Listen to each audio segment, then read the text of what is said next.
3 दबाओ, 5 दबाओ। है? 5 हाँ। डबल डबल एक हाँ डिफॉल्ट सेटिंग है इधर जो नहीं होती आप कर सकते हो। बढ़िया तो तो शेयर क्यों नहीं हो रहा है आपका? चालू हो ना। वो तो नहीं हो रहा है। चार्जर लगा लो।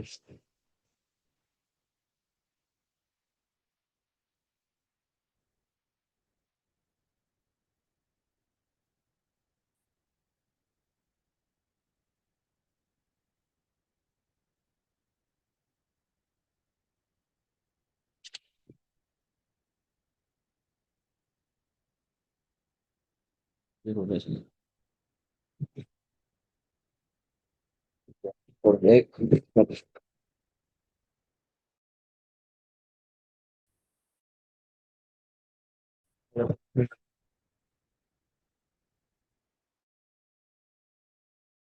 मतलब नहीं जैसे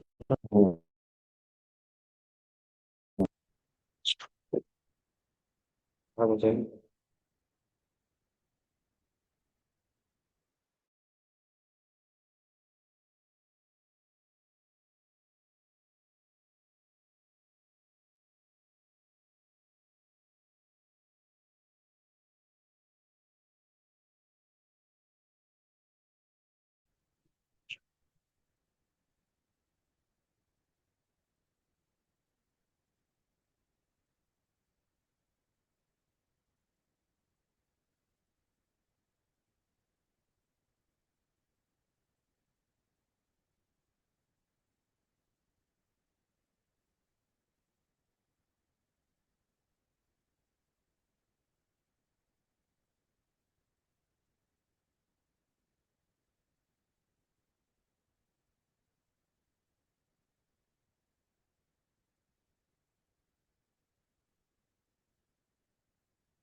ओके चलिए वेरी गुड इवनिंग फ्रेंड्स। चलिए तो आप सब लोगों ने अभी 10th क्लियर कर लिया है।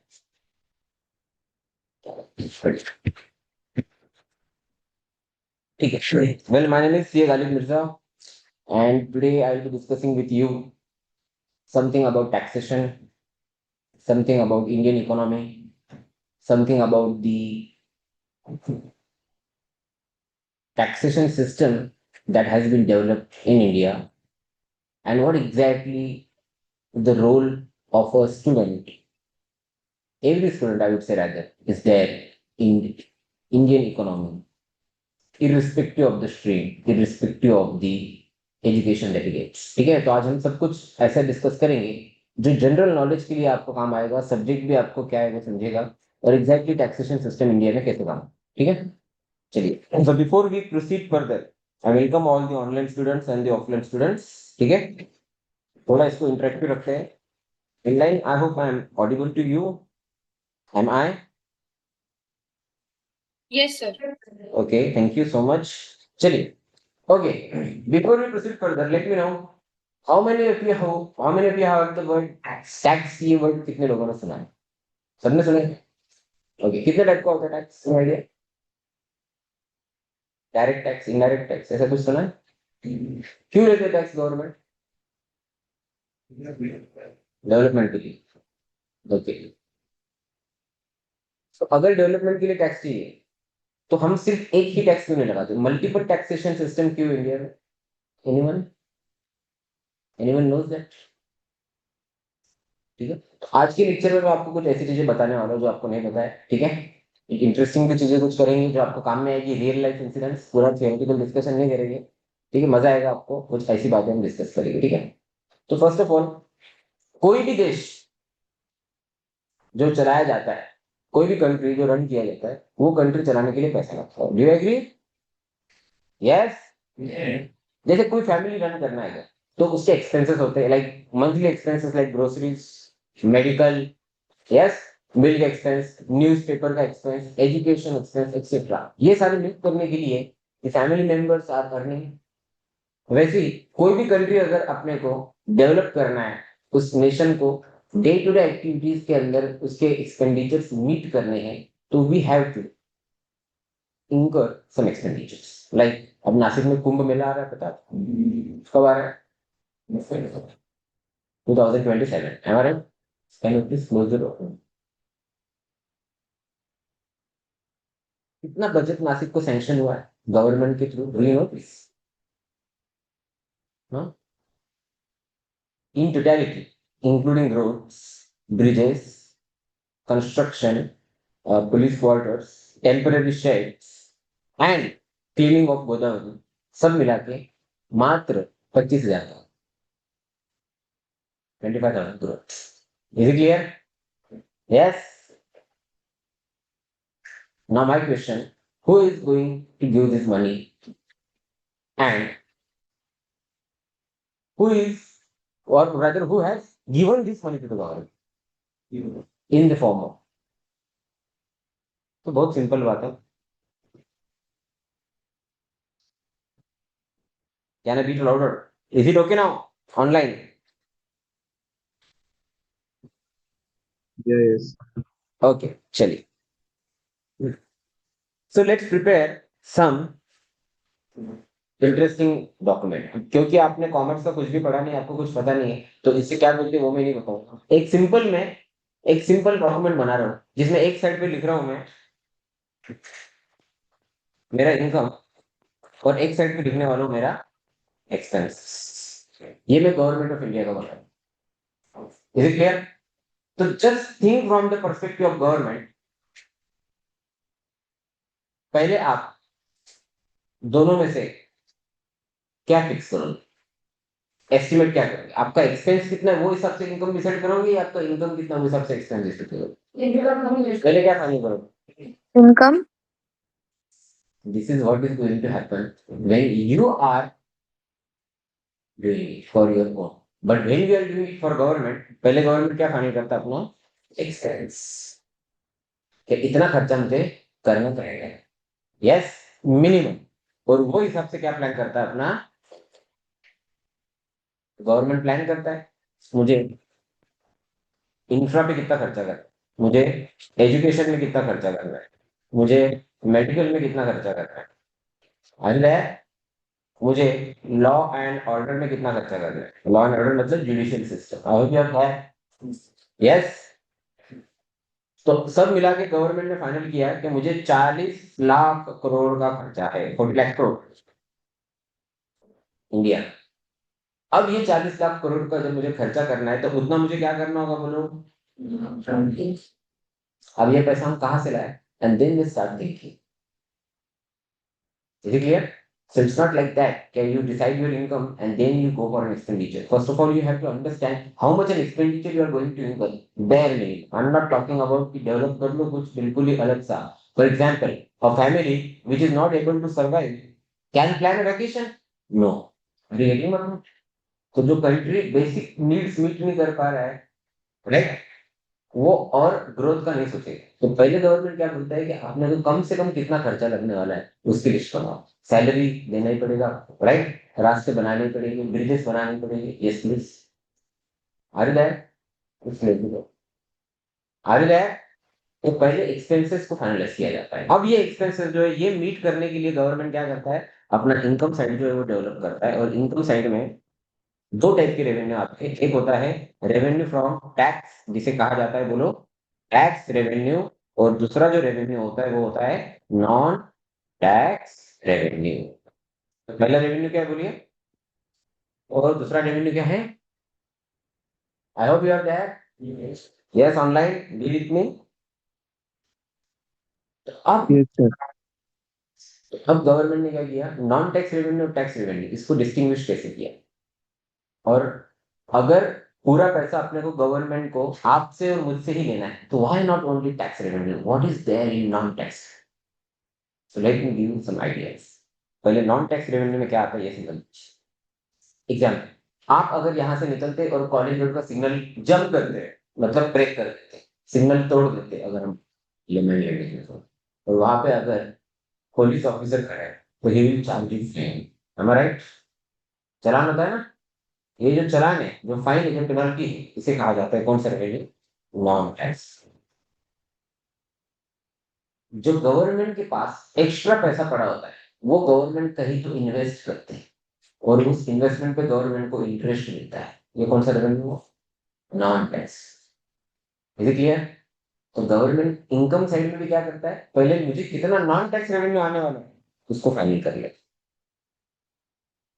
और जब ये भी कंप्लीट हो जाए तब गवर्नमेंट को पता चलता है मुझे कितने पैसे कम गिर रहे हैं, कितने पैसे कम पड़ रहे हैं, how much money actually I am into deficit in order to meet my planned expenditure. And that is how we discuss about which revenue asset. अब जब मैं टैक्स की बात करता हूँ तो कई लोग बोलते हैं सर गवर्नमेंट में इंडिया में इतना टैक्स है, इधर इतना टैक्स है, उधर इतना टैक्स है, बाकी कंट्रीज में तो टैक्स ही नहीं है, बाकी कंट्रीज में तो इतना प्रॉब्लम नहीं है, अपने इधर मल्टीपल टैक्सेशन है। मैं सुना होगा ये सर, इंस्टाग्राम पे, व्हाट्सएप पे, फेसबुक पे इधर उधर आता रहता है। I hope you must have came across, yes. या कोई फिन इन्फ्लुएंसर्स होते हैं वो बोलते हैं क्या सेटअप कीजिए अपना बिजनेस मॉरिशस में, सिंगापुर में, दुबई में, टैक्स हेवन कंट्रीज में, वहां पे बिल्कुल टैक्स नहीं देना। So really, is it true? And why there is so much confusion about the Indian taxation system? Let's try to understand. ठीक है? तो पहली बात आप मुझे बताइए, क्या इंडिया में टैक्सेशन सिस्टम में प्रॉब्लम है, क्या टैक्सेशन सिस्टम की इम्प्लीमेंटेशन में प्रॉब्लम है? बताइए क्या। So there was no question about the taxation system of India, वो हमेशा से अच्छी ही थी। लोग जो है जो उसको इम्प्लीमेंट करते हैं they are so trained and used to tax evasion कि वो उसमें से बच के चोरी करने के अंदर एक्सपर्ट है। Should I give you one example? Are you there? Yes, सब है क्या? Yes. चलिए ऑनलाइन एक छोटा एग्जांपल डिस्कस करते हैं। नॉट क्लियर हो सर, आपकी आवाज समझो। I am still not audible to you, really? हाँ, आवाज धीमी आ रही है। Is it better now online? Is it better? Yes sir. Yes sir. Yes sir. Okay, okay. My apologies. There was some connectivity issues. I hope it's clear now. चलिए, so tax revenue की जब मैं बात कर रहा हूं तो ध्यान से सुनिएगा। देखिए, गवर्नमेंट ने एक लॉ बनाया। क्या बनाया? लॉ, जीएसटी में। अब यहां से सुनिएगा ध्यान से क्वेश्चन। मैं आपको ज्यादा टेक्निकल बात करके कंफ्यूज नहीं करूंगा, ठीक है? ज्यादा ज्ञान भी नहीं दूंगा आपको, यहां से निकलने के बाद काम आए ऐसी चीजें बता रहा हूँ, ताकि आपको सब्जेक्ट समझ में आए, स्ट्रीम समझ में आए, और आपको ये समझ में आए कि आगे जब आप कॉमर्स में आ रहे हो तो आपको क्या पढ़ने मिलने वाला है। ये रियल लाइफ चीजें बता रहा हूँ आपको। गवर्नमेंट ने एक पॉलिसी बनाई कि जिस किसी भी पर्सन का टर्नओवर, टर्नओवर मतलब सेल्स, सेल्स समझता है सबको? सेल समझता है ना? अब यहां से गए, कोई मोबाइल की शॉप है, मोबाइल की शॉप वाला जो आपको मोबाइल बेचता है उसको कहा जाता है उसका सेल। क्लियर है? अगर किसी भी पर्सन का सेल महाराष्ट्र में 40 लाख से ज्यादा होगा, कितने से ज्यादा, तो उसको जीएसटी लॉ के अंदर कंपलसरी क्या करना होगा? रजिस्ट्रेशन। जीएसटी लॉ में कंपलसरी क्या करना होगा? रजिस्ट्रेशन। तो अब उसको रजिस्ट्रेशन लेना है, right? Are you there? Yes no? तो वो क्या करता है, किसी किसी पर्सन का, देखो लोग कैसे ट्रेंड फ्रॉडिस्टर बन जाते हैं, उस वजह से आपको गवर्नमेंट को लॉ कॉम्प्लेक्स होते जाते हैं। अगर किसी पर्सन का टर्नओवर 50 लाख है, कितना है दोस्तों? तो बताइए आप, उसने टर्नओवर के हिसाब से नंबर लेना चाहिए कि नहीं? यस और नो? यस। तो ये क्या करता है, ये भाई साहब, हस्बैंड और वाइफ, ये एक फॉर्म किसके नाम पे बनाता है और एक किसके नाम पे बनाता है? वो दोनों का टर्नओवर डिवाइड कर लेता है। आइए आइए, 25 लैक्स एंड 25 लैक्स। क्या दोनों 40 लाख के नीचे आ गए अभी? दोनों को रजिस्ट्रेशन लेने की जरूरत नहीं है। कहाँ से मिलेगा गवर्नमेंट को रेवेन्यू, बताइए आप? क्या अब वो जीएसटी के अंदर रजिस्ट्रेशन करने के लिए लायबल है कि नहीं है? तो वो जीएसटी आपको चार्ज करेगी? नहीं है। क्या आपसे जीएसटी लेंगे? क्या गवर्नमेंट को टैक्स देंगे?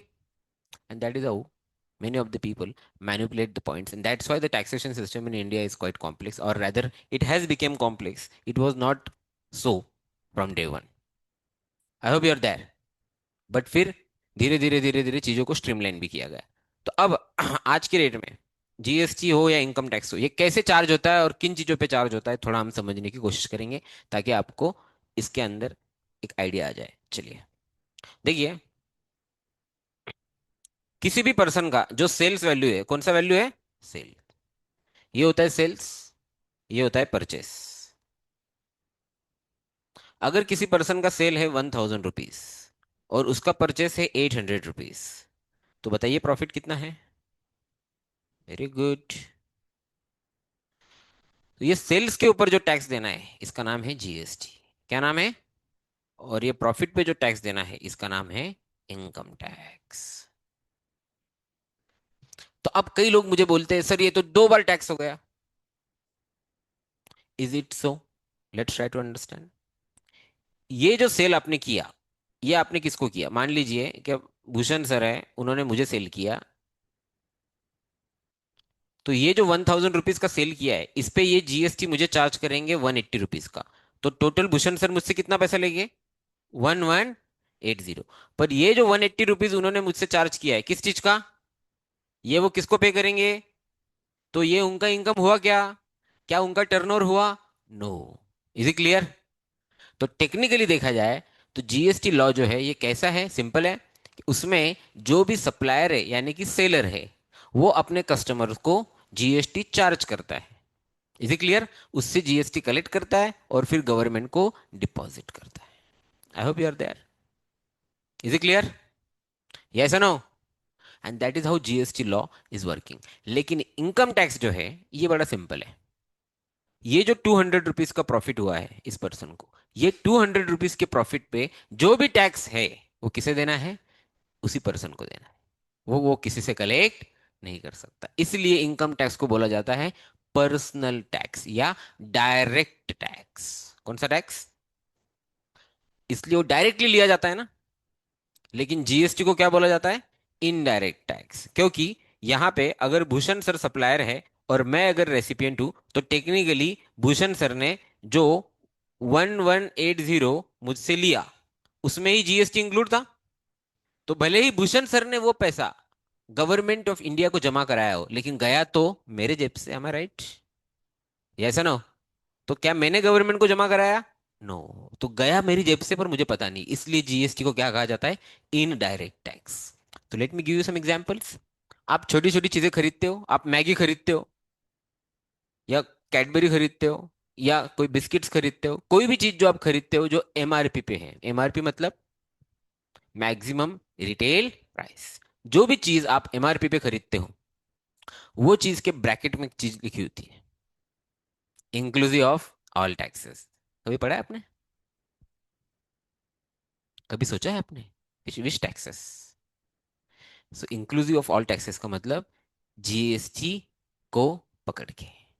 तो लेट से अगर उसकी प्राइस 200 रुपीज है, जो प्रोडक्ट आप खरीद रहे हैं, जो भी प्रोडक्ट आप खरीद रहे हैं उसकी प्राइस अगर 200 रुपीज है,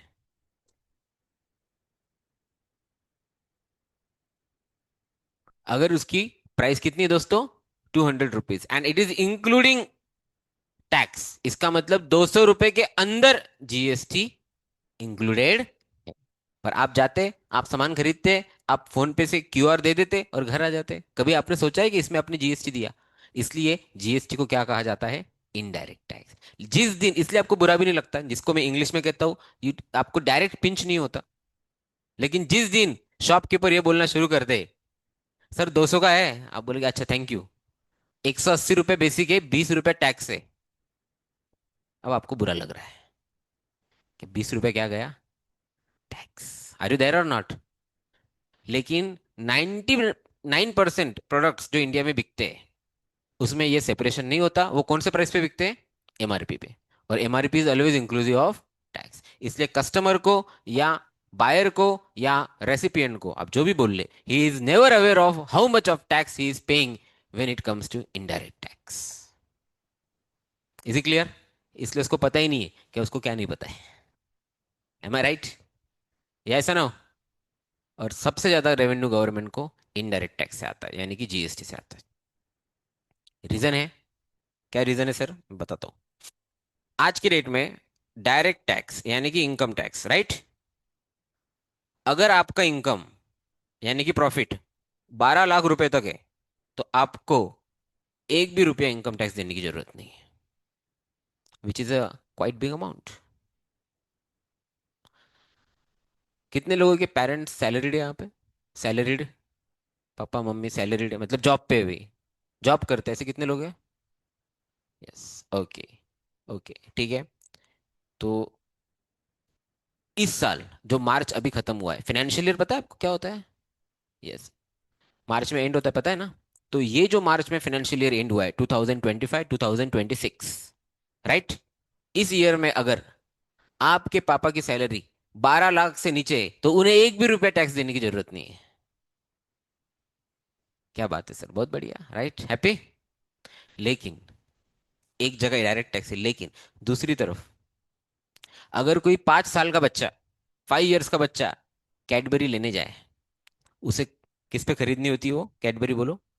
एमआरपी पे। And the MRP is always inclusive of, यानी कि आप 2 रुपए का इक्लेयर खरीदो, वो भी किस पे बिकता है बोलो? On MRP include what? GST. यानी कि एक तरफ वो आदमी है जिसके 2 बच्चे 10 लाख सैलरी है, वो 1 रुपए भी इनकम टैक्स नहीं दे रहा है। लेकिन एक तरफ 2 साल का बच्चा भी, 5 साल का बच्चा भी कैडबरी इक्लेयर्स खा रहा है, उसमें भी क्या है? जीएसटी। तो आप सोच रहे हो कैनवास कितना बड़ा है डायरेक्ट टैक्स का? Even a small kid is a taxpayer in the eyes of law, but he is not aware of it because the tax is collected indirectly. I hope you are appreciating it. That is the beauty of drafting law. Even the person who is paying the money doesn't know that he is paying the money. But direct tax लोगों को बहुत pinch होता है। Are you there?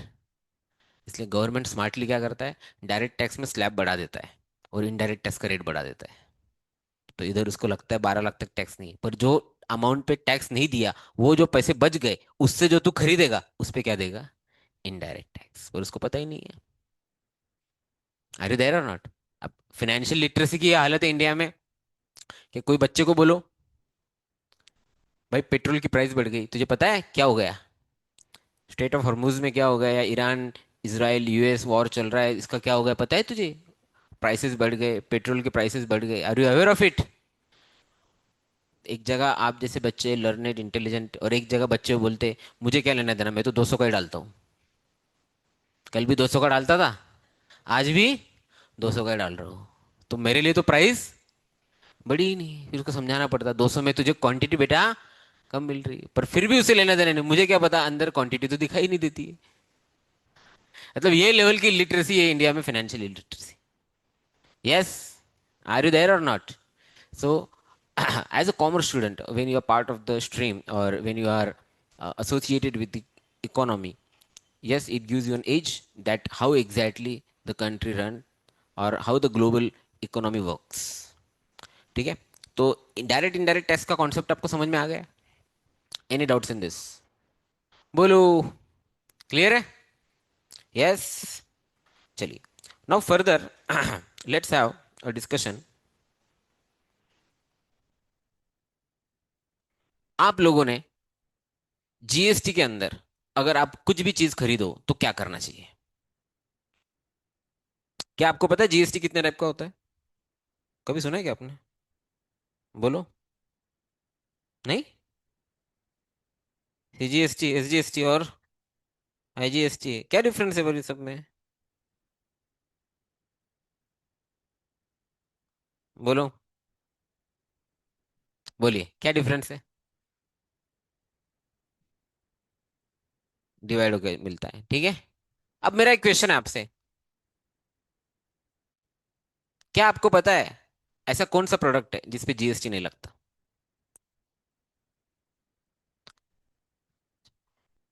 Okay, let me rephrase my question. ऐसे कौन से product है जिसपे जीएसटी बिल्कुल नहीं लगता? तो एसेंशियल आइटम्स लाइक, हाँ जी, सॉल्ट, ओके, और मेडिसिन पे तो लगता है 5%, 5% only. Water, okay, grains, vegetables, right, fruits, am I right? Cotton cake. Yes. तो इन सब पे लगता नहीं। But my question to you, ऐसे कौन से प्रोडक्ट है जिसपे जीएसटी नहीं लगता है और जीएसटी लग भी नहीं सकता? So let me answer this through a small story. Let's try to understand how GST has came into India. Are you ready? Are you ready? Yes. Yes yes, बिल्कुल। ध्यान से सुनना, ठीक है। बी पार्ट ऑफ इट, आपके काम आएगा। Because knowledge कभी वेस्ट नहीं होता है, ठीक है, याद रखना। Okay, let's try to understand. Sir, India को इंडिपेंडेंस कब मिला? 1947। What was the population of India at that time? Guess. 9 crore. Don't underestimate, no, too much overestimate. अभी 150 बेटा, तब 90 कहाँ से? 16, या हाँ, close. And the answer is 35 crore. कितना था पॉपुलेशन? अब मुझे एक बात बताइए, अब सीधा सीधा, जब अपना इंडिपेंडेंस अपने को मिला इंडिया को 1947 में, अप्रोक्सीमेट बोल रहा हूँ अभी, आप बिल्कुल मैथमेटिक्स के स्टूडेंट हो तो लेके मत भेजा। No no sir, 34 crore 99 lakh 87,101, ठीक है। ऐसे मत आप जज करना, ग्रॉस ग्रॉस बात कर रहे हैं हम। तो 35 करोड़ का पॉपुलेशन था इंडिया का इन 1947। सिंपल सी बात है, तब जो रिसोर्सेस थे इंडिया में और आज जो रिसोर्सेस है इंडिया में, लगभग रिसोर्सेस जो है वो सेम ही है, लेकिन पॉपुलेशन ड्रास्टिकली बढ़ गया है। ड्रास्टिकली मतलब उसके आगे एक लग गया है, एंड 150 हो गया है लगभग। अभी सेंसस चल रहा है पॉपुलेशन का, तो समझेगा। My in my view we have reach to 160, ऐसा मुझे लग रहा है। देखते हैं अभी पॉपुलेशन का आएगा तो मुद्दे की बात ये है सर, 35 करोड़ से 160 करोड़ तक अगर हम पहुंच चुके हैं, तो ये जो पॉपुलेशन इंक्रीज हुआ है, इसको जो रिसोर्सेस लगने वाले वो बढ़ रहे हैं कि कम हो रहे हैं? रिसोर्सेस तो कम होते जा रहे हैं, यस, लेकिन उसका कंजम्पशन क्या होते जा रहा है? बढ़ते जा रहा है। तो ये लोगों को, अब जब मैं रिसोर्सेस और कंजम्पशन बोल रहा हूँ, मतलब रोड्स ज्यादा चाहिए, ब्रिजेस ज्यादा चाहिए, वाटर ज्यादा चाहिए, हॉस्पिटल ज्यादा चाहिए, स्कूल्स ज्यादा चाहिए, आर यू देयर? तो ये कंस्ट्रक्ट कौन करेगा? गवर्नमेंट। मैं प्राइवेट की बात नहीं कर रहा हूँ अभी, प्राइवेट स्कूल्स की बात नहीं कर रहा हूँ, गवर्नमेंट की बात कर रहा हूँ। तो ये कंस्ट्रक्ट कौन करेगा? गवर्नमेंट। तो ये सब प्रेशर गवर्नमेंट पे आ रहा है कि वो ये सब कंस्ट्रक्ट करे लोगों के लिए, राइट। लेकिन ये सब करने के लिए उनको क्या चाहिए? पैसा। तो जो पॉपुलेशन आपका और मेरा है, जो हम पॉपुलेशन के अंदर इंक्रीज कर रहे हैं, क्या ये पॉपुलेशन गवर्नमेंट को टैक्स दे रही है? ये क्वेश्चन है। Are you there? तो दैट इज हाउ गवर्नमेंट ने क्या किया। 1961 में, कौन से ईयर में, एक टैक्स इंट्रोड्यूस किया जिसका नाम था इनकम टैक्स, और बोला कि जो भी लोग पैसा कमा रहे हैं उनको टैक्स देना पड़ेगा, और वो टैक्स का नाम क्या रहेगा? Income tax. फिर कुछ लोगों ने क्वेश्चन रेस किया, सर लेकिन हम तो बहुत गरीब लोग हैं, हम जो कमा रहे हैं वो तो हमारा खाने पीने में ही खर्चा हो जाता है, तो हम आपको टैक्स कहाँ से दें? फिर गवर्नमेंट ने बोला ये जो टैक्सेशन सिस्टम इंडिया में, ये प्रोग्रेसिव रहेगा। क्या रहेगा? मतलब ज्यादा इनकम है तो टैक्स भी ज्यादा, और कम इनकम है तो टैक्स कम। और एक बेसिक लिमिट बना दी, इतना इनकम है या इसके नीचे आप है तो आपसे टैक्स लिया नहीं जाएगा। So for just just to give an example, पहले अगर आपका इनकम 3 लाख था, कितना था? तो 3 लाख तक आपको एक भी रुपया टैक्स नहीं देना है, नील। फिर बाद में अगर आप 3 से 5 हो तो 10%, 5 से 7 हो तो 20%, 7 से 10 हो तो 30% ऑनवर्ड्स। इसको बोलते हैं स्लैब। मतलब कि आप गरीब, इसके नीचे आप गरीब आदमी हो, आपसे टैक्स लिया नहीं जाएगा। यहाँ पे आप सेमी गरीब हो, यहाँ पे आप थोड़े थोड़े ठीक ठाक हो, और इसके आगे आप अमीर हो। क्या ना से so, in the eyes of law, yes no? तो टैक्स रेट प्रोग्रेस हो रहा है, डू यू एग्री? इसलिए ये टाइप के टैक्सेशन सिस्टम को क्या कहा जाता है? Progressive taxation. लेकिन जो हिसाब से अपने देश के खर्चे हो रहे थे, स्कूल बनाओ, ब्रिज बनाओ, कैनल बनाओ, ये करो वो करो, राइट, स्कीम्स लाओ, लोगों के लिए वेलफेयर करो, वो हिसाब से पैसा जो था ये कम गिर रहा था। इसलिए गवर्नमेंट ने और एक टैक्सेशन सिस्टम इंट्रोड्यूस की, जिसका नाम क्या है? Indirect tax. क्या है इसका नाम? और इनडायरेक्ट टैक्स के अंदर क्या बोला? कि ये रहेगा रिग्रेसिव। रिग्रेसिव मतलब आज अगर mister Anil Ambani, sorry mister Dhirubhai Ambani हो, उनके फैमिली हो, अनंत अंबानी हो, ऐसा ना, मुकेश अंबानी हो, सारे लोग, ये जो रिचेस्ट फैमिली है इंडिया में, उनकी अगर मैं बात करूं, तो ये लोग जो रेट से टैक्स दे रहे हैं, और एज अ स्टूडेंट आप तो कुछ भी टैक्स नहीं दे रहे, ये हो गया situation in case of income tax. लेकिन सेम अगर मैं बात करूं जीएसटी की, तो if mister Anant Ambani goes and buys Oreo of 5 rupees, और आप जाके खरीदते हो ओरियो ऑफ 5 रुपीज, तो आप दोनों सेम टैक्स दे रहे हो। इसे कहा जाता है रिग्रेसिव टैक्सेशन। कौन सा taxation? I hope you are getting it. So indirect tax को जो सिस्टम अडॉप्ट की गई है, इसे कौन सी सिस्टम कही जाती है? Regressive taxation. कौन सी? Regressive tax. तो ये दोनों गवर्नमेंट ने इंट्रोड्यूस किया, और दोनों से गवर्नमेंट फुल पैसा कमा रहा था और देश को चला रहा था। अब ये चलते रहा चलते रहा चलते रहा चलते रहा चलते रहा। अब इसके लिए गवर्नमेंट ने कौन कौन से टैक्स लाए इनडायरेक्ट टैक्स में? तो इनडायरेक्ट टैक्स में गवर्नमेंट ने दो टैक्सेस इंट्रोड्यूस किए। अगर मैन्युफैक्चरिंग हो रहा है, क्या हो रहा है? तो एक्साइज लगेगा। और अगर सेल हो रहा है, क्या हो रहा है? तो वैट लगेगा। क्या लगेगा? वैट। दोनों पैसा कमा रहे थे। एक्साइज का रेवेन्यू सेंट्रल गवर्नमेंट को, वैट का रेवेन्यू स्टेट गवर्नमेंट। अपनी भाषा में बोले तो दोनों छाप रहे थे, कोई प्रॉब्लम नहीं। अब ऐसा करते करते करते 1989 आ गया। 1980 चल रहा था, मतलब गाड़ी जो थी धीरे धीरे चल रही थी, लोग थोड़ा बहुत पैसा चुरा भी रहे थे, पर गवर्नमेंट उनको ठीक करके कर रहा था। 89 99 1990 आते आते इंडिया के अंदर एक प्रॉब्लम हो गया। प्रॉब्लम ये हुआ, अपना जो फॉरेक्स का रिजर्व था, फॉरेक्स रिजर्व समझते हैं आपको? मैं समझाता हूँ आसान भाषा में। हमें आज भी क्रूड ऑयल गल्फ कंट्रीज से इंपोर्ट करना पड़ता है। फिर हम रशिया से भी लेते थोड़ा थोड़ा, ईरान से भी लेते, सऊदी से भी लेते, कुवैत से भी लेते, ओमान से भी लेते, सबसे थोड़ा थोड़ा लेते। Are you there? तो वो ऑयल खरीदने के लिए जो पैसे देने पड़ते हैं वो इंडियन रुपी में नहीं चलते, इसलिए हमें देना होता है यूएस डॉलर। तो इंडिया के पास अगर यूएस डॉलर पड़े हैं, तो उस पड़े हुए यूएस डॉलर को कहा जाता है फॉरेक्स रिजर्व। फॉरेक्स का लॉन्ग फॉर्म है फॉरेन एक्सचेंज रिजर्व। तो सिंपल सी बात है, अगर इंडिया के पास पड़ा हुआ फॉरेक्स रिजर्व खत्म हो गया, तो आप ऑयल इंपोर्ट कर पाएंगे क्या? और ऑयल इंपोर्ट नहीं करेगा तो गाड़ियां नहीं चलेंगी, यानी कि देश बंद। M I right? जैसे आपको अभी थोड़ा बहुत फील हुआ होगा जिस दिन पेट्रोल पंप बंद हो गए थे, या पेट्रोल पंप पे लंबी लाइन लग गई थी, याद है ना आपको? You must have witnessed it, yes no? तो तब 1991 में इंडिया के पास सिर्फ 11 दिन हम ऑयल इंपोर्ट कर सके, इतना ही पैसा बचा था। तो तब जो फाइनेंस मिनिस्टर थे, अब तो उनका स्वर्गवास हो चुका है, आदरणीय मनमोहन सिंह जी, और प्राइम मिनिस्टर थे पीवी नरसिम्हा राव जी। ये दोनों ने पहले तो ये बात समझी कि ये हालात आए क्यों, और ये हालात या ये सिचुएशन राइज होने का रीजन था क्योंकि इंडिया सिर्फ ऐसी चीजें हैं जो बाहर से खरीद रहा था, ऑयल, बाकी चीजें, आर यू गेटिंग इट? बाहर कुछ बेच नहीं रहा था, क्योंकि अगर हमें कुछ खरीदना हो तो हमें पैसा देना होगा, लेकिन अगर हम बाहर कुछ भेजे तो हमें पैसा मिलेगा। Are you there? Are you there? इसको मैं सिंपल भाषा में कहूँ तो हम सिर्फ इंपोर्ट कर रहे थे, एक्सपोर्ट नहीं कर रहे। और एक्सपोर्ट ना करने की वजह से अपना फॉरेक्स क्या हो गया? खत्म। Yes no?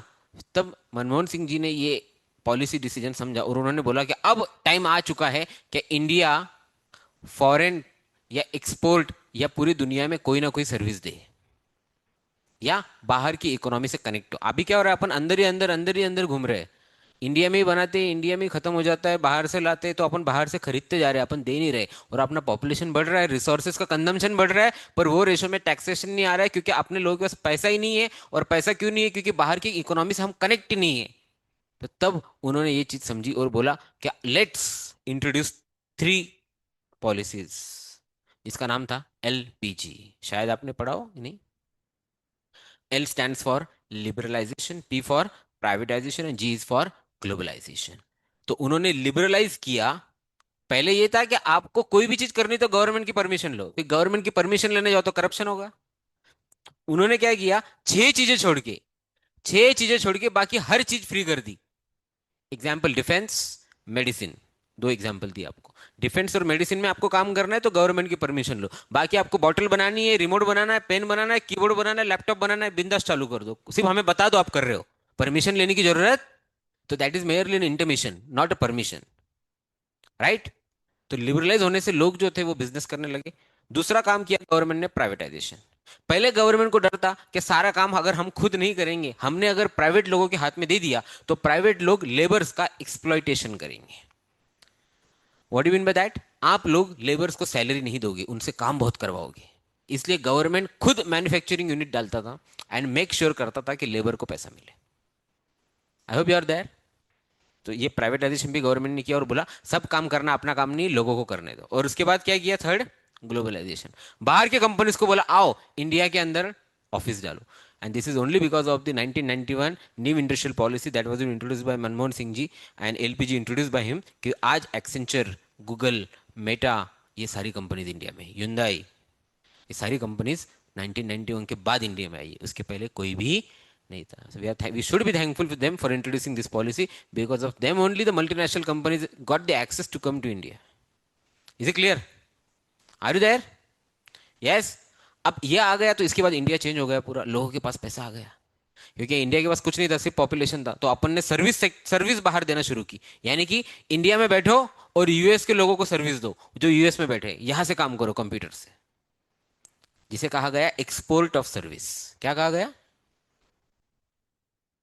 लोगों के पास पैसा आ गया। कल तक जो लोग जो थे बाइक पे, क्या छोड़ो, वॉकिंग, पैदल चलते थे, उनके पास भी कार आ गई। आर यू देयर और नॉट? तो फिर गवर्नमेंट ने देखा एक चीज, कि अब जो लोगों के पास पैसा आया है, ये लोग वो रेशो में टैक्स नहीं दे रहे जितना उनका इनकम है। क्या नहीं दे रहे?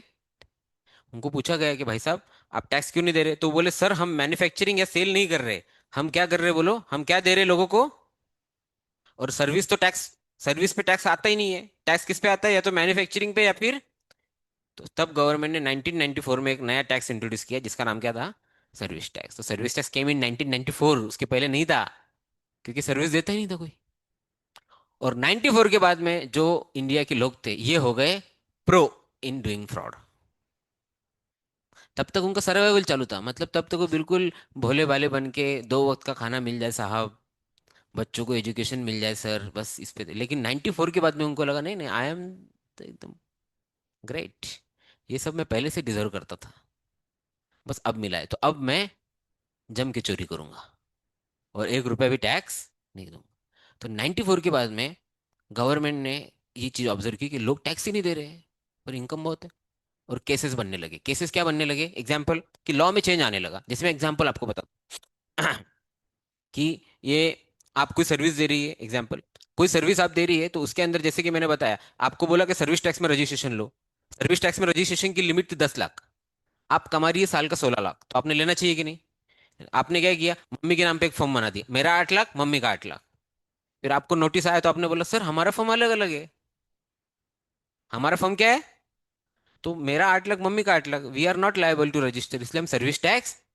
फिर मैं बोल रहा हूँ एज एन ऑफिसर, मैडम आप ही कर रहे हैं, आपकी मम्मी को तो कुछ पता भी नहीं कि आप क्या काम करती है कंप्यूटर का, उनको कंप्यूटर भी नहीं चलाते आता, तो मम्मी कैसे सर्विस दे रही? पर सर नाम पे किसके है? मम्मी के। तो ये इनकम किसका हुआ? देखिए, तो अभी आपने लॉ में लूप होल ढूंढा कि नहीं? तो फिर आपको टैकल करने के लिए गवर्नमेंट ने नया लॉ बनाया। In case where a person is providing service, diverts his income in another person's name. However, the brand name is same. It shall be treated as same person. मतलब अगर same brand name है लेकिन आदमी अलग है तो भी उसका एक ही ब्रांड नेम माना जाएगा। बढ़ गया ना लॉ। अब ऐसा करते करते करते करते करते करते गवर्नमेंट और टैक्स पेयर के बीच में फाइट होने लग गई, लड़ाई होने लग गई, किस पे टैक्स लगेगा और किस पे नहीं लगेगा।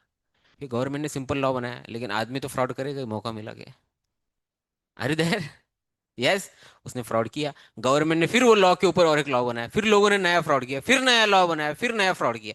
ऐसा करते करते करते करते इतना कॉम्प्लिकेटेड स्ट्रक्चर हो गया कि इंडिया में लोग फ्रॉड करने को नया स्किल मानने लगे।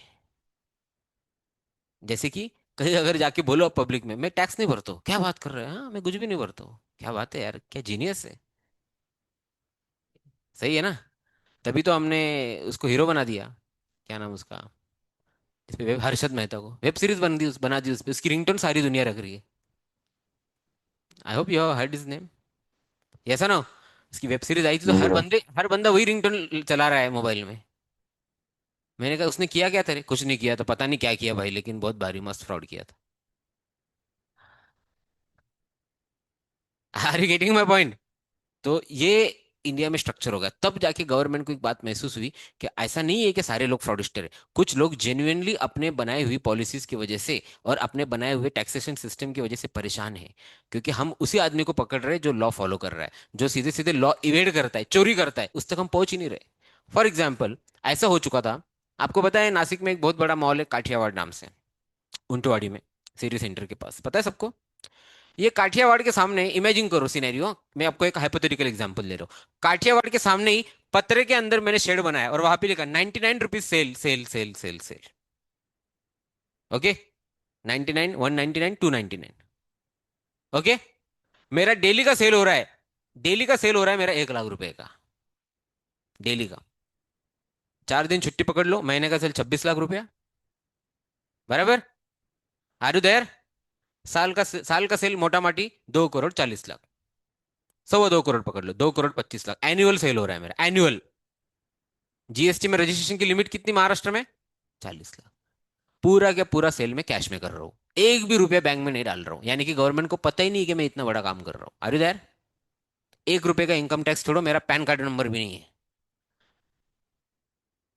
इस तक गवर्नमेंट कभी नहीं पहुंचा। लेकिन इनकम टैक्स की नोटिस काठियावाड़ को, जीएसटी की नोटिस, सर्विस टैक्स की नोटिस काठियावाड़ को, एक्साइज की नोटिस काठियावाड़ को, प्रोफेशन टैक्स की काठियावाड़ को। ऑडिट क्यों नहीं किया, स्क्रूटिनी ऑडिट, सारे सारे जितने भी टाइप के कंप्लायंसेस है वो कौन कर रहा है, काठियावाड़। तो वो अपने बच्चे को क्या सिखाएगा, बेटा ईमानदारी से धंधा किया तो परेशानी में रहेगा, चोरी करने का देख सामने। ये इंडिया के अंदर कल्चर इनकैलकुलेट होने लगा इन 2000s, और ये बात गवर्नमेंट को बहुत खराब लगी। तो इन 2007 P Chidambaram was the finance minister, he took that point very seriously and he highlighted the point कि नहीं, आज के टाइम पे जो आदमी ईमानदारी से टैक्स भर रहा है उसको लोग बेवकूफ मान रहे हैं, और जो चोरी कर रहा है उसको ग्लैमराइज कर रहे हैं। ये सिचुएशन बदलने के लिए हमें हमारा टैक्सेशन सिस्टम बदलना होगा। हम जब निकले थे 61 में तो अलग पर्पस था, 1961 में, राइट। लेकिन अब लोगों के पास पैसा आ गया, लोग अभी प्रो हो गए, राइट। ये बदलने के लिए उन्होंने प्रपोज किया सारा इनडायरेक्ट टैक्स खत्म करो और एक ही टैक्स लाओ जिसका नाम क्या रहेगा, जीएसटी। तो गुड्स के लिए अलग टैक्स नहीं रहेगा, सर्विस के लिए भी अलग टैक्स नहीं रहेगा, कुछ भी अलग नहीं रहेगा, सिर्फ एक ही टैक्स लगेगा सबका कंबाइन करके, उसका नाम क्या रहेगा, जीएसटी। और इसका ओरिजिनल कॉन्सेप्ट ये था कि पूरा टैक्स सेंट्रल के पास जाएगा, फिर सेंट्रल हर स्टेट को अपना अपना शेयर दे देगा। Are you there. लेकिन ये टैक्स में एक प्रॉब्लम था, इसमें मैक्सिमम रेट ऑफ टैक्स कितना था, मतलब जीएसटी के अंदर ज्यादा से ज्यादा हाईएस्ट टैक्स रेट कितना लगा सकते हो आप, किसी भी प्रोडक्ट पे कितना लगा सकते हो, 40%। और दो प्रोडक्ट इंडिया में ऐसे हैं जिन पे रेट क्लोज टू 100% टैक्स का। Can you name those two products. No. हाँ जी। जी हाँ, alcoholic liquor for human consumption, जिसको आप लिकर बोलते हो ना, ड्रिंक दारू जो भी आप नाम बोल लो उसको। फिर सर इसमें विस्की रम जो भी आप बोल लो, वोडका बियर सब आ गए। Is it clear. इसके ऊपर आज अप्रोक्सीमेटली 90% टैक्स है। कितना परसेंट, आर यू देयर। और दूसरा प्रोडक्ट था, बोलो। पेट्रोल, जिसपे भी अप्रोक्सीमेटली आज कितना परसेंट टैक्स है? 85%। अब अगर ये दो प्रोडक्ट को जीएसटी में लाया जाए तो यहाँ पे गवर्नमेंट का कितना परसेंट नुकसान हो रहा है, और यहाँ पे कितना नुकसान हो रहा है? M I right?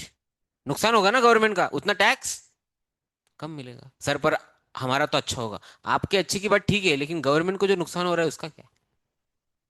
Is clear? Plus चलो पेट्रोल के बारे में तो भी मैं समझ सकता हूँ, थोड़ी बहुत पेट्रोल की प्राइस बढ़ी तो सोशल मीडिया पे क्यों ना हो लोग नाराजी बताते स्टेटस रख के, पेट्रोलच्या किमती फार वाढल्यात, काहीतरी करायला पाहिजे. आता फिरून तर येतो, बघू नंतर. सही है ना? ऐसा ना, पेट्रोलच्या किमती फारच वाढल्यात हो, स्टेटस रख के अपनी नाराजी तो भी बताते, सही है कि नहीं? लेकिन जो दूसरा segment I am really fan of, इन्होंने आज तक कभी मैंने एक भी प्रोटेस्ट नहीं देखा कि लिकर की प्राइस बढ़ गई. देखा है आपने कोई प्रोटेस्ट? देखा है कोई प्रोटेस्ट? ये भी आंदोलन चल रहा है, रास्ता बंद है, आंदोलन चल रहा है, किस चीज का? लिकर की प्राइस बढ़ गई ना, आंदोलन कर रहा है. पहली बात तो बच्चा जो है या जो वो पर्सन है या जो कंज्यूमर है लिकर का, वो अपनी आइडेंटिटी छुपाता है. सही है? यस. और ये बिल्कुल अहिंसावादी नॉन वायलेंट टाइप का आदमी होता है. लो, लोग कहते हैं जियो और जीने दो, और ये क्या कहता है? पियो और पीने दो. कभी किसी से झगड़ा नहीं करेगा, एक बार खाना कम खा लेगा प्राइस ज्यादा बढ़ गई तो, पर उसको जो भी इंडियन इकोनॉमी में कंट्रीब्यूशन देना है बाय पेइंग टैक्स एट 90%, वो उसमें कभी पीछे नहीं हटता. इसलिए लॉकडाउन, आपको लॉकडाउन याद है क्या? आप काफी छोटे हो गए थे इस वक्त. कितने इयर्स के थे आप? 6 इयर्स. 6. वैसे आप लोगों का एवरेज डेट ऑफ बर्थ क्या है? 2010? 12? 10 ना? ठीक है. हाँ, एक एक मिनट. तो 10 साल के हो गए शायद आप तो फिर, है ना? तो आपको याद तो होगा ही थोड़ा बहुत. तो जो लॉकडाउन लगा था इंडिया में 2020 में, फर्स्ट लॉकडाउन, जब लॉकडाउन खत्म होके, लॉकडाउन के बाद धीरे धीरे दुकानें खोलने की परमिशन दी गई, उसमें सबसे पहले जो परमिशन मिली वो मिली लिकर को. क्योंकि क्योंकि हाँ, लिकर का रेवेन्यू इतना है कि वो बंद रख के गवर्नमेंट को पकड़ेगा नहीं. और उसके जो कस्टमर्स है या पेशेंट्स बोल लो मैं, जो भी, वो फिक्स है. M I right? M I right? बाकी लोगों को क्या, अभी खाना नहीं खाना, मत खाओ खाना, एक बार उससे ज्यादा क्या ही होगा. वो भी वही बोल रहा है, मुझे खाना मत दो, मुझे इंडियन इकोनॉमी के लिए कंट्रीब्यूशन देना है. तो आज जीएसटी में ये हालत है कि जब जीएसटी लाया गया, इंट्रोड्यूस किया गया ईयर 2017 में, कौन से ईयर में? 2017 में. तब गवर्नमेंट प्रपोज कर रहा था कि हर चीज को जीएसटी में ले आओ, लेकिन तब स्टेट गवर्नमेंट ने ऑब्जेक्शन रेज किया कि सर, दो प्रोडक्ट को हम जीएसटी में नहीं लाने देंगे, और दो प्रोडक्ट में से पहला क्या है? Alcoholic liquor for human consumption, and another one is petroleum products. कौन सा प्रोडक्ट? अब चलो, लिकर का तो अलग कंज्यूमर सेगमेंट है, लेकिन तो उसके लिए मैं क्या ही बोलूं, क्योंकि मैं कुछ बोलूंगा तो बोलेंगे हाँ याचाच काहीतरी आहे असं, याचा हिडन इंटरेस्ट की काय आहे. सडनली माझा हिडन ओपन काहीच इंटरेस्ट नहीं, because I don't consume liquor. लेकिन पेट्रोल के बारे में I would raise my voice. Should I? I must. So मैंने ऑब्जेक्शन रेज किया कि सर, आप पेट्रोल को जीएसटी के एम्बिट में क्यों नहीं ला रहे? Why you are not taking और bringing the GST in the ambit of, sorry, petroleum products in the ambit of GST, इसको इसके परिप्रेक्ष्य में क्यों नहीं ला रहे आप? इसकी कैनवास में इंट्रोड्यूस कीजिए. तो गवर्नमेंट ने पहले बोला कि हम तो तैयार है, स्टेट गवर्नमेंट ने, हम तैयार है, आप सेंट्रल से बात कीजिए. फिर हमने सेंट्रल से बात की, तो उन्होंने भी यही बोला, हम भी तैयार है, आप किससे बात कीजिए? स्टेट गवर्नमेंट से. फिर हमने कहा, आप दोनों आपस में बात क्यों नहीं करते?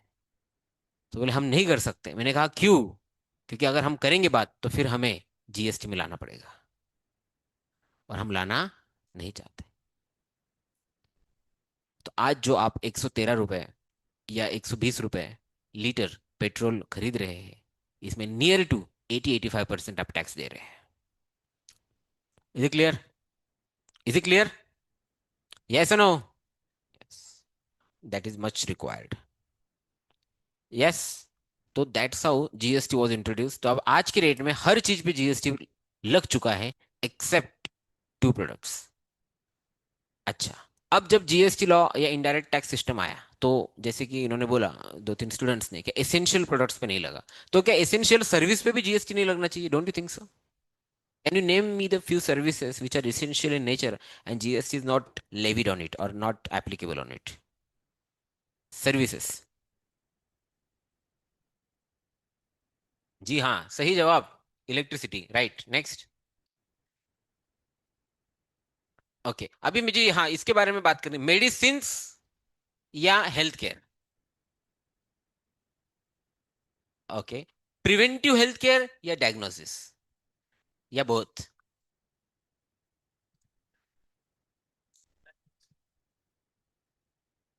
मजा आ रहा है?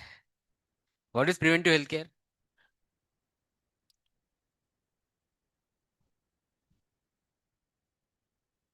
ओके। हाँ,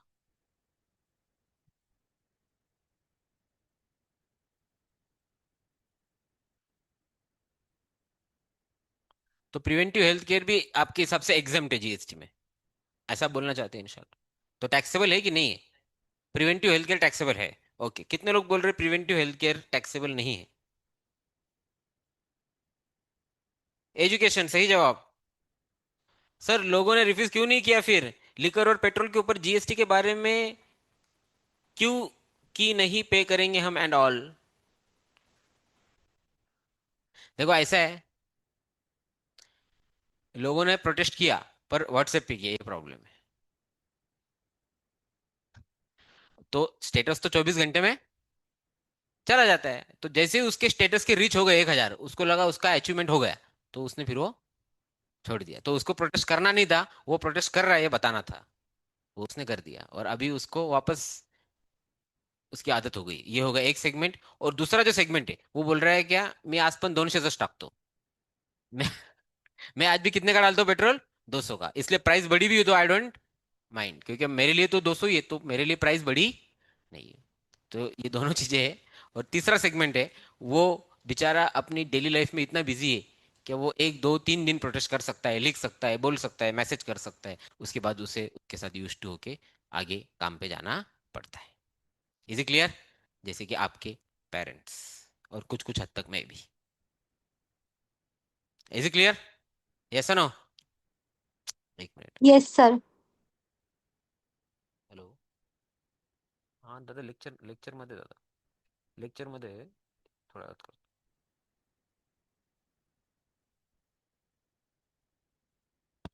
ठीक है। Is it clear? Is it clear? बोलो, यहां तक किसी को कुछ डाउट है क्या? Hello hello hello hello. Clear है यहाँ तक? तो अब तक आपको शायद समझ में आ चुका होगा कि GST is a tax which is levied on both goods and services. दो प्रोडक्ट जीएसटी में नहीं आएंगे, कौन कौन से? लिकर एंड पेट्रोल मत बोलो, फिर लोग बोलेंगे डीजल का क्या। पेट्रोलियम प्रोडक्ट्स बोलो। Is it clear? Petroleum products, is it clear? और लिकर, इस पे जीएसटी कभी भी लगने वाला नहीं है। क्यों नहीं लगने वाला, याद है क्या पर? क्योंकि जीएसटी में मैक्सिमम रेट क्या है, और इन दोनों पे रेट 40 से, इसलिए अगर उनको जीएसटी में लाया तो गवर्नमेंट का रेवेन्यू, ये लॉजिक याद रखना। Is it clear? Yes no?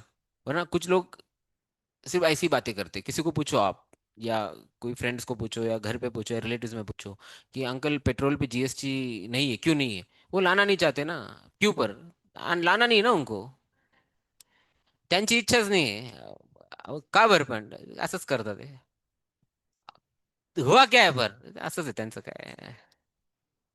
तो तो मैं चाहता हूँ कि आप लोग नॉलेजफुल बने, सब्सटेंस में आपके पास नॉलेज हो, और जो भी सब्जेक्ट आप पढ़े 11th में, 12th में, सीए फाउंडेशन में, या जिसमें भी, वो सब्सटेंस या कॉन्सेप्चुअल क्लैरिटी के साथ पढ़े, which will take you to the long वे।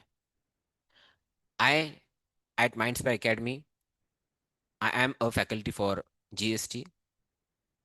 अब मैं थोड़ा सा बता देता हूँ अपने बारे में। I hope you want to listen. Do you want to listen? तो बोलेंगे बच्चे फिरेंगे, तू तू तो काम कर सर। तो थोड़ा बता देता हूँ सर, ठीक है। मेरा नाम है CA Ghalib Mirza. I am a qualified chartered accountant from 2012 batch. Post that I also completed my LLB, यानी कि लॉ जिसको आप बोलते हो। I am also certified forensic auditor, CIBC and FAFD जो कोर्स होते, I had completed it. I worked with PwC, I hope you heard the name. Big four बोला जाता है जिसको, for 2 years in Shivaji park Dadar and Pune. Post that I M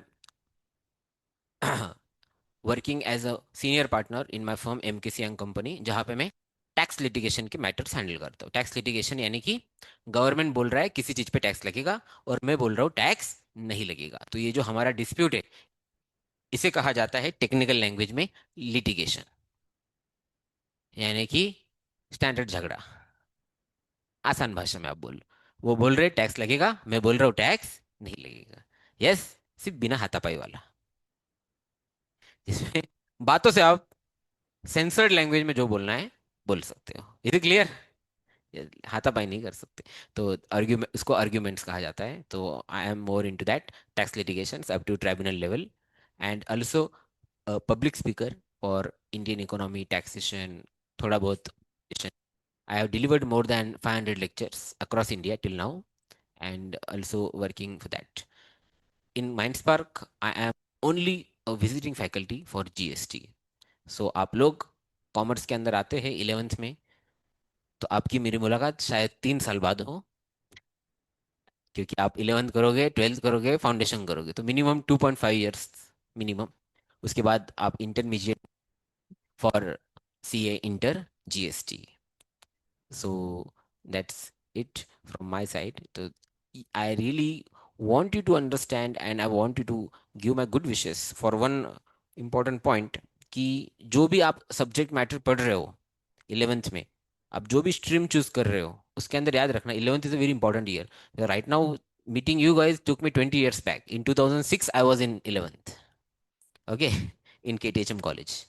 Everyone knows KTHM college? Yes, okay. So coming from my hometown, it's little nostalgic to be with 20 years down. So एक चीज जो मैं आपके साथ शायद अभी शेयर कर सकता हूँ, which you guys should, everyone rather, कि 11th जो ईयर है ना, इसको रेस्ट ईयर कभी मत मानना। इसको बहुत लोग रेस्ट ईयर मानते हैं। रेस्ट ईयर समझते हैं आपको? बहुत पढ़ाई कर ली मैंने, अभी now I deserve some rest, और कॉलेज लाइफ ये वो आपका, तो आप बिल्कुल एंजॉय कीजिए। एक बात याद रखना, एंजॉय का मतलब ना, अनफॉर्चुनेटली नासिक में दो ही चीजें, एक तो खाना खाना और मूवी देखना। बहुत मेरे को तो ये मतलब बहुत ही नासिक नासिक का ये कल्चर आहे, एन्जॉय कर काय, साधनाची मिसळ खाऊ, तुषारची मिसळ खाऊ, पेरूची वाडीला जाऊ, मग काय, परत येऊ, मग नॅचरल आईस्क्रीम खाऊ, अरे किती खाशील बस, एंजॉय। तो ये एक चीज याद रखे, एंजॉय कीजिए आप लाइफ, सब कीजिए, थोड़ा खेलिए कूदिए घूमिए, वो सब कीजिए, लेकिन with that the important point, जो भी आपने स्ट्रीम चूज की है उसके कोर्स को समझिए। यदि आप साइंस में जा रहे हैं तो साइंस की कोर्स क्या है, यदि आप कॉमर्स में जा रहे हैं तो उसका स्ट्रीम का बेस क्या है, ये 11th में ही क्लियर होगा। और 11th में एक बार आपका बेस क्लियर होगा तो आगे के ईयर्स आप एंजॉय करने के साथ साथ कर सकते हो। एक बात याद रखना, एंजॉय करना और पढ़ाई करना is so parallel in life, ठीक है। ये मैं आपको बिल्कुल जिम्मेदारी से बोल रहा हूँ, because I am university player of volleyball, ठीक है। तो ये हमने लाइफ में साथ में किया है। ऐसा नहीं है कि आगे चले गए, अभी बहुत खेल लिया, अब यू टर्न मारो, अब पढ़ाई शुरू करो, ऐसा नहीं होता है। I hope you are getting it. Simultaneous करना है, एक्सरसाइज भी करनी है, पढ़ाई भी करनी है, दोस्तों के साथ भी रहना है, घूमने भी, सब थोड़ा थोड़ा थोड़ा थोड़ा करना है, बैलेंस पैरेलल चलना है। इसमें थोड़ा बहुत आगे पीछे हो सकता है, नो नेवर माइंड। अब बहुत मजा कर लिया यार, अभी पढ़ाई ठीक है, कोई बात नहीं, अब थोड़ा सा जरा इधर एक्स्ट्रा कर ले, लेकिन यू टर्न जो है, अगर 5-5, 10-10 किलोमीटर का है, समझ रहे हैं ना आप, तो फिर मुश्किल है। ये बात समझिए आप। तो इसको रेस्ट ईयर मत मानना, इसको एंजॉय बिल्कुल करना, एंजॉय में कोई कमी नहीं होनी चाहिए। अभी नहीं करोगे तो कब करोगे आप? बिल्कुल एंजॉय कीजिए आप, लेकिन उसके साथ आपको इक्वल टाइम देना है, अलॉट करना है स्टडीज के लिए। Are you there? Are you there? One last point, with that we will go ahead and then will conclude. जितने भी आज स्टूडेंट आए, आप सबको मैं एक चीज बताते जा रहा हूँ कि हाउ टू अंडरस्टैंड, जब भी आप कोई सामान खरीदो या गुड्स खरीदो, वेदर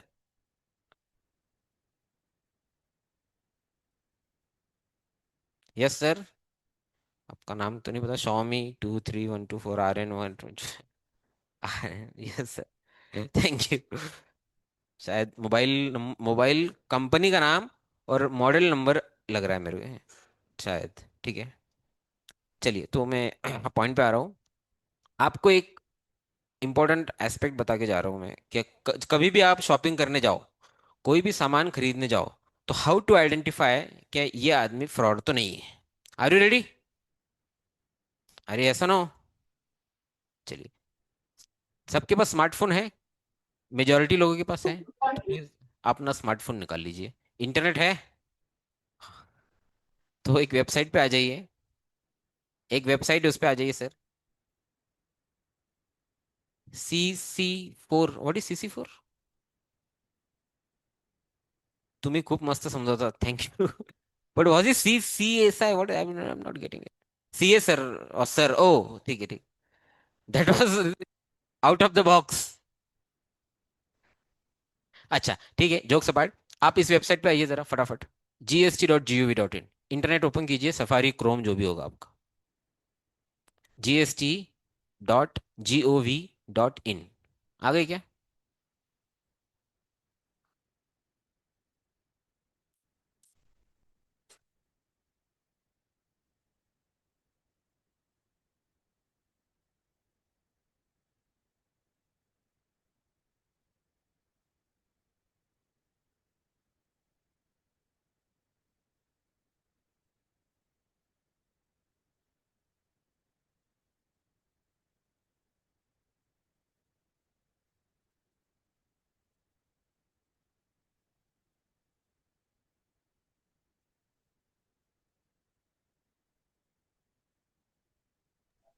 आगे। हाँ जी, ठीक है।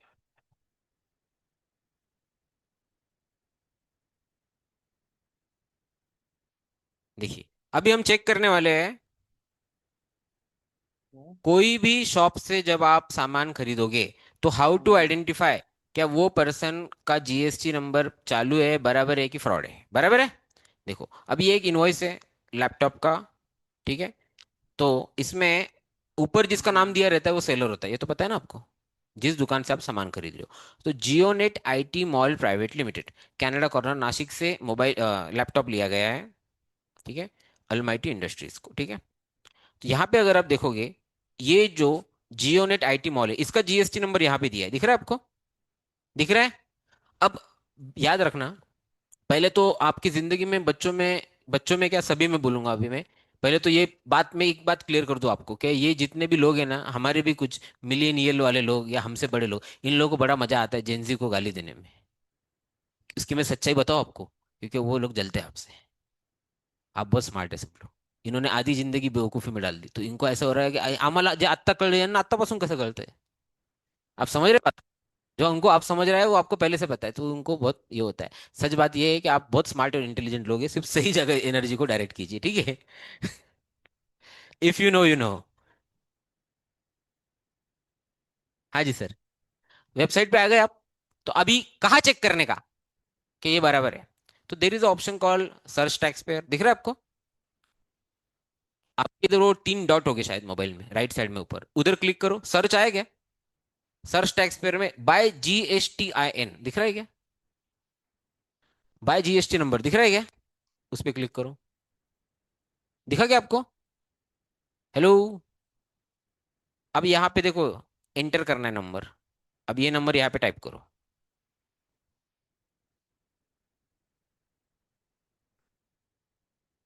27 से लेके एज इट इज 7 तक।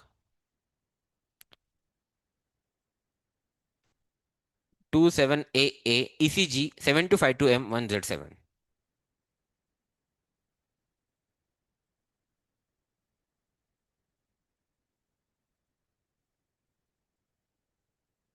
डन।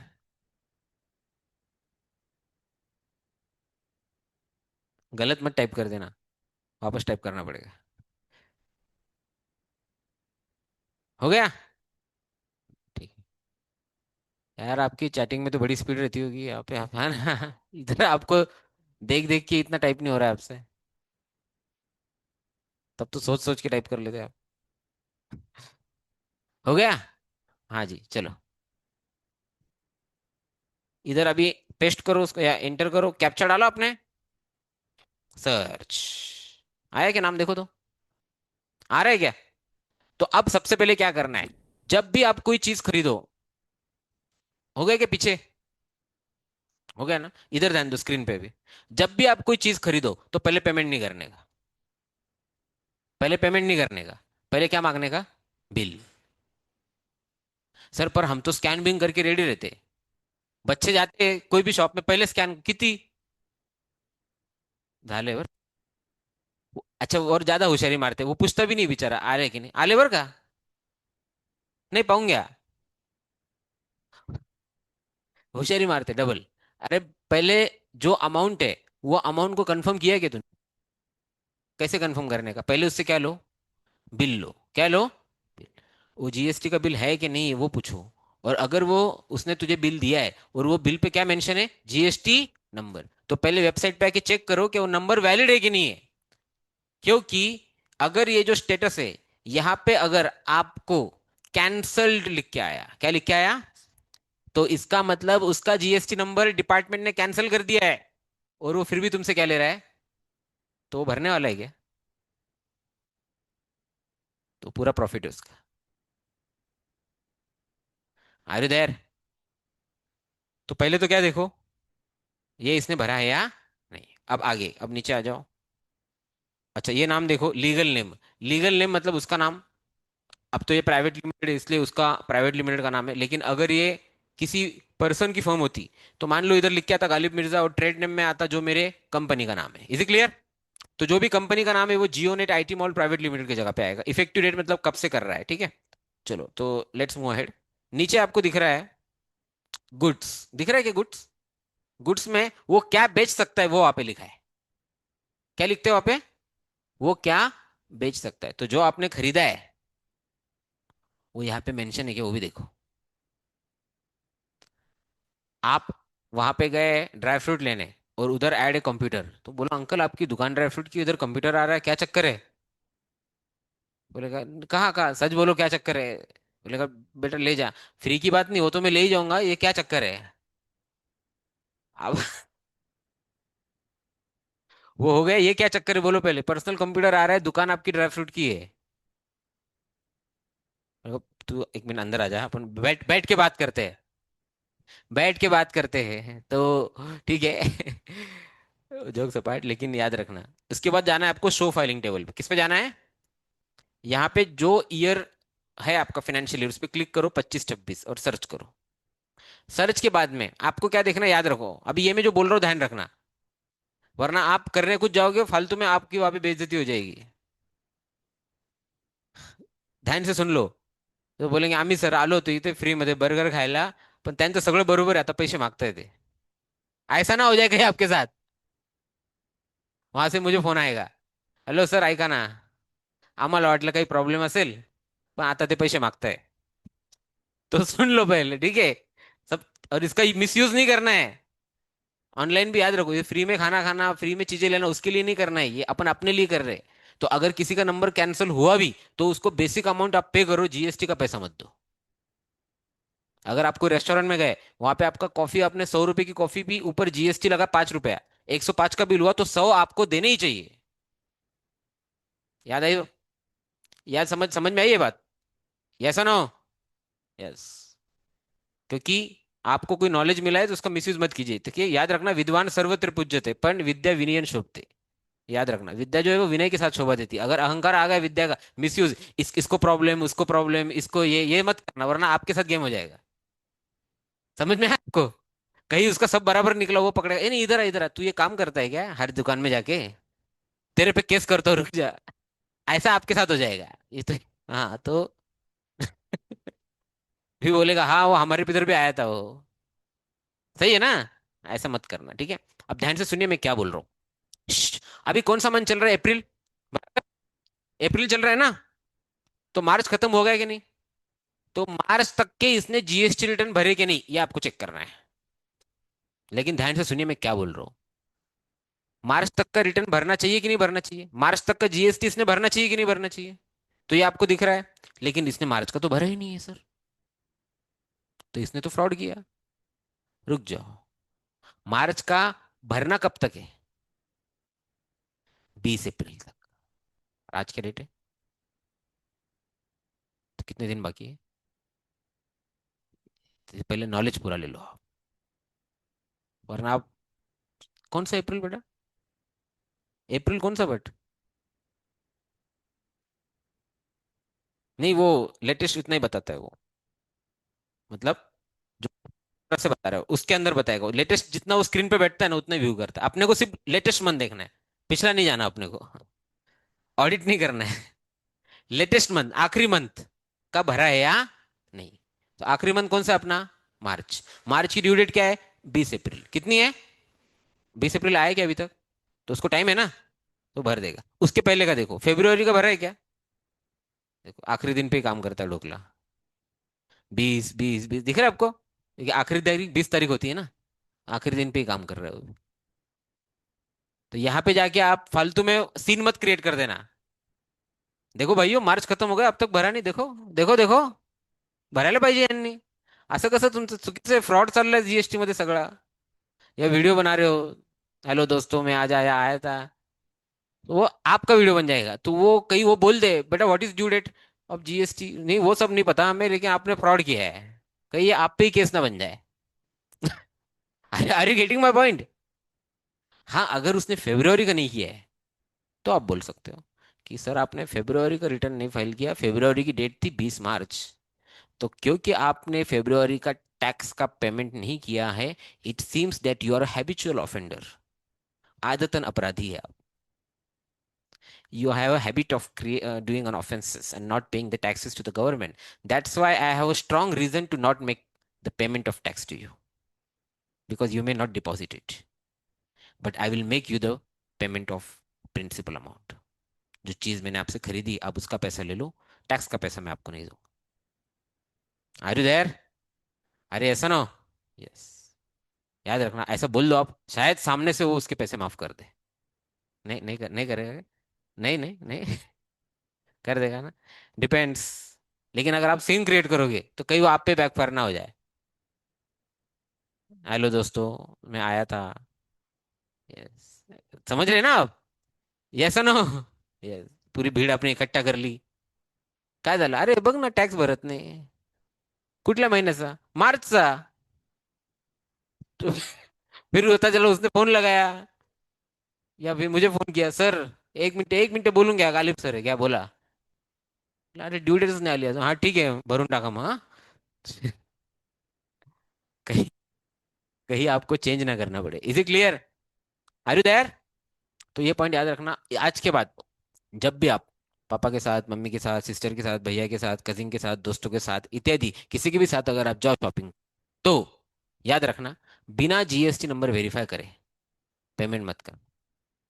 कुछ नहीं होता है, थोड़ा टाइम लगता है, इतनी घाई करने की जरूरत ही नहीं। अब इसमें कई बच्चे मुझे क्या बोलते हैं, सर क्या उतना वो चेक करने में टाइम जाता है, सब ओके रहता है। तो मैं आपको बोल रहा हूँ, आपको 100 में से एक ही नंबर कैंसिल मिलेगा, लेकिन आपका पैसा जा रहा है, सही है ना, पैसा तो आपका रियल जा रहा है ना, ये आप हैबिट कर लो। और कुछ नहीं, अभी जियो का इंटरनेट फास्ट है सब जगह, 2 मिनट में उसको होम पेज पे सेव करके रखने का रहता है ना, फेवरेट्स क्या बोलते हैं उसको, उसमें क्लिक किया कि ओपन लगेच 27, और वहां पे भी सीन करने की जरूरत नहीं, काय जीएसटी नंबर काय 27 पुढे बोल काय काय, बड़ा सीन क्रिएट करते हैं। जूडियो में जाके लोग चेक कर रहे हैं, अरे मैंने कहा भाई जूडियो में भी तू को डाउट है, जूडियो पे डाउट है तेरे को, चेक नहीं करना होता उसको, ये बताना होता है कि मुझे ये आता है, तो चेक करना है तो नंबर देख ले साइड में लगाया, तुझे बिल मिल गया, बिल लेके साइड में चला जा, चेक कर ले, वहीं पे खड़ा रहे काउंटर पे, पीछे वाले 1 मिनिट मी चेक करतोय यांचा नंबर आहे की नाही, मला चेक करू द्या, माझा राईट आहे, आणि as a consumer I have right, हा ठीक आहे ना, साईडला तो हो तू, नाही मला चेक करू द्या, माझा नंबर मी जाणार नाही इथून। तो ये जो होशियारी करने की जरूरत नहीं है, क्योंकि सब अगर ओके हुआ फिर आपको छोड़ेगा नहीं वो, बोला काय रे बरोबर आहे ना, काही प्रॉब्लेम का, बोलो तो कोणाला पोलीस वगैरे, नहीं ना, निगमा आता है, ऐसा ना हो जाए। Is it clear? तो ये जो मैंने आपको बताया है, ये नॉलेज एसिमिलेट जो भी मैं आपके साथ कर रहा हूँ, इसको बिल्कुल आप पोलाइटली और मॉडेस्टी के साथ यूज करें। ये मेरा बॉटम लाइन आपको मैं समझ। क्लियर? कोई भी हो गया, बिल भी आ गया, 2 मिनट रुको चेक कर लो, पापा भी 1 मिनट जीएसटी नंबर चेक कर लेता हूँ, धीरे आवाज में बात करके तुरंत चेक कर लो। रहा भी तो शांति से जाओ, बोलना सर आपका नंबर कैंसिल है। अब कोई भी आदमी, मैं आपको पर्सनल एक्सपीरियंस बता रहा हूँ, जितने भी आज तक मुझे ऐसे नंबर मिले, उसमें से 90% लोगों ने सच में बोला सर हमें पता ही नहीं था हमारा नंबर कैंसिल हो गया। क्योंकि नंबर कैंसिल होता है अगर उसका टैक्स कंसल्टेंट या सीए 3 महीने तक रिटर्न फाइल ना करे, तो ओनर को पता ही नहीं नंबर कैंसिल हो गया है। तो हमने उसको बोलने के बाद उसने सीए को फोन लगाया और सीए को बोला सर मेरा नंबर कैंसिल कैसे हो गया। तब सीए बोलता है आपके अकाउंटेंट ने डेटा ही नहीं भेजा, तो हमने रिटर्न भरा ही नहीं, इसलिए नंबर तुरंत आज के आज क्लियर करो, जो भी है मेरा पैसा बोलो हम भर देंगे आज। ऐसे भी लोग हैं। तो ऐसा नहीं है कि ही इज अ प्लान्ड करके एकदम जीएसटी चोरी करके जी रहा है वो। Are you there? ऐसा नहीं है। So it's just a clerical error that you can highlight him. Sir due date of all much same. बेटा अभी याद रखो 20 तारीख, आप ज्यादा टेक्निकल मत जाओ। सब महीनों की 20 तारीख है, अप्रैल की 20 में, मई की 20 जून, जून की 20 जुलाई, जुलाई की 20 अगस्त। क्लियर है?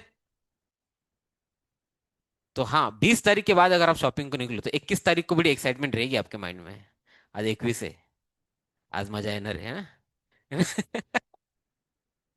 और मेरे को पूरा यकीन है आप लोगों को देख के मुझे पूरा यकीन हो रहा है कि आप जाओगे। अगर 20 तारीख रही भी तो बोले कालच भरला का, रेग्युलर भरत जा. बोले, अरे तुला कसं माहिती? मला मला सगळं माहिती आहे. रेग्युलर भरत जा अंकल, शेवटच्या तारखेपर्यंत वाट नका बघू. 20 तारीख is last date. So you have to file before 20, not on 20. Am I right? Yes, हाँ जी, व्हाट्स योर पॉइंट? 100 रुपीज हाँ भरते लेट, बट फिर यू कैन आस्क सो। होगा लेट है क्या? 22 भी है ना, 26 भी है। लेट फीस मात्र 100 रुपये प्रतिदिन है, 100 रुपीज पर डे। तो अभी तुम सोच लो कि अगर जीएसटी में रजिस्टर 2 करोड़ लोग हैं, उसमें से 10 लाख लोग भी लेट हो जाए एक दिन, तो 10 लाख इंटू 100 रुपया, इतना गवर्नमेंट का रेवेन्यू एक दिन का, ओनली फ्रॉम लेट फीस। तो क्या करे, वेबसाइट बंद कर दे? नहीं, ये आइडिया अच्छी है ना। 19 से वेबसाइट क्या कर दो, बंद, और 21 को खोलो। लोग बोलेंगे सर हम कोशिश कर रहे थे लेकिन पेमेंट कर ही नहीं पाया। तो गवर्नमेंट, यही तो हमारी आइडिया थी। ताकि हमें, चलिए ओके, ऐसा हुआ एक्चुअल में, वेबसाइट क्रैश हो गई थी। बट फिर गवर्नमेंट ने प्रिंसिपल ऑफ नेचुरल जस्टिस के हिसाब से ड्यू डेट को नोटिफिकेशन निकाल के 20 की जगह 22 किया, और बोला कि 20 हमसे गलती हुई थी, इसलिए हम 2 दिन आगे ढकेल रहे हैं, और 2 दिन की लेट फी आपको चार्ज नहीं करेंगे। Okay, so I hope you had a quite knowledgeful session. Yes? Yes or no? Yes.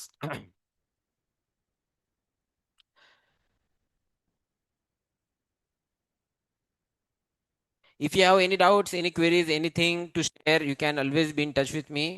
This is my mobile number. अगर आपको जीएसटी के बारे में या इनकम टैक्स के बारे में कुछ भी क्वेरी आती है, रियल लाइफ वगैरह वगैरह, तो you can always WhatsApp me. Call में उठा नहीं पाता हूँ कई बार, क्योंकि मैं डिपार्टमेंट में अगर हूँ तो आई एम नॉट। ये मेरा मोबाइल नंबर है, व्हाट्सएप पे भी यही है। कुछ भी रहता है तो आप मैसेज कीजिए, कुछ क्वेरी आपको, कुछ भी तो आप व्हाट्सएप कीजिए। कुछ बिल आपको मिल गया इंटरेस्टिंग, सर देखिए इसका जीएसटी नंबर नहीं है फिर भी जीएसटी लगाया है, हो सकता है ना? ये ऐसे भी बिल मिले मुझे। मैंने पूछा भाई तेरा जीएसटी है क्या? बोले नहीं है। मैंने कहा तूने तो जीएसटी लगाया है। मैं तो लागतोच ना। अरे पर तेरा नंबर ही नहीं है ना भाई, तो तूने लगाया कैसे? वो तो वैसे ही रहता है। दैट इज तो इंटरेस्टिंग कुछ मिला आपको, कुछ लगे, कुछ क्रॉस चेक करना है, कुछ क्रॉस कंफर्म करना है आपको कि सर ये देखिए ये थोड़ा फिशी लग रहा है, ये कुछ गड़बड़ लग रहा है, ये तो आप always be in touch. Yes? Okay, so with that note I'll take you leave. Thank you for the day. I'll just confirm from my team, is there anything to be done administratively? वो list वगैरह कुछ दिया था, that is done. Yes. So online students, thank you for being with me for 1.5 hours. It was pleasure to be with you guys. You were really great. Great students. Thank you very much. I wish you all the best. Just a minute. Thank you. I really wish you all the best. Whatever you pursue, achieve, and go ahead. Take care always. Jai Hind, thank you.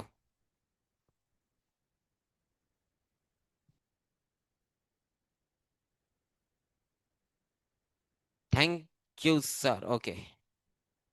Thank you Kasturi ji, thank you Jignesh, thank you Shravani, Sumedh, Yugmesh, Jignesh, Yugmesh, Ishwari, Soham, सभी का, आर्या, सनय, खुश, मित्तल, मैथिली, पार्थ, प्रतीक, खुशी, आर्यन, सभी का बहुत बहुत thank you दोस्तों, thank you so much.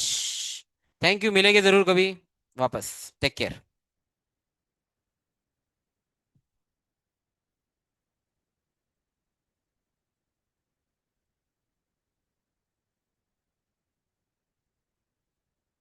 Thank you, bye bye.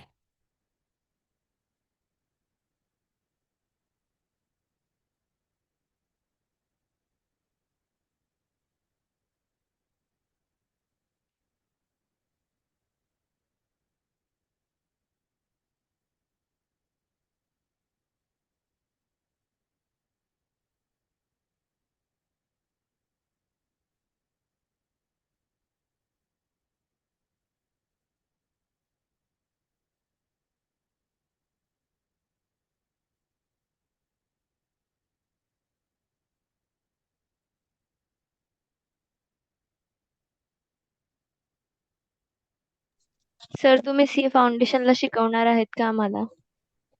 CA foundation मी नाही शिकवत, कारण मी फक्त जीएसटी सीए इंटरमिजिएटला शिकवतो.